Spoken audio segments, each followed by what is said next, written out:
So মই তলৰ পৰা ওপৰত আহিলোঁ, কিন্তু একদম ওপৰত যাব পৰা নাই।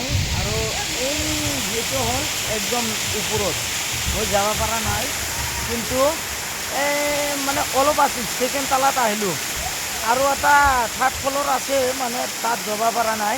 মানে এইটো কিবা বিল্ডিঙৰ মানে ছাদ ছিষ্টেম, মানে এটা দুটা তিনিটা আছে, উঠোনৰ ছিষ্টেম আছে।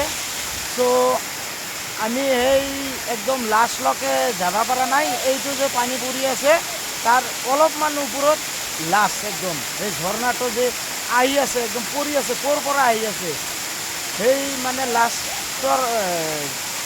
লাষ্টৰ লাষ্ট যোনটো ঠাইৰ পৰা আহি পৰি আছে সেই ঠাইটোলৈকে মই যাব নোৱাৰিলোঁ। একদম জেগাটো এনেকৈ পিছলি হৈ গৈছে, ভৰি ৰাখিব নোৱাৰে, এনেকৈ হৈ গৈছে, মানে পৰি যায়। চ' আজি ভিডিঅ'টো এইখিনিয়ে আছিল। আপোনালোকে মোৰ ভিডিঅ'টো বেছিকৈ শ্বেয়াৰ কৰিব আৰু মোৰ চেনেলটো ছাবস্ক্ৰাইব মাৰিব। মই আপোনালোকৰ কাৰণে এনেকৈ নতুন নতুন ভিডিঅ' বনাই থাকিম। চৰি আৰু এটা কথা,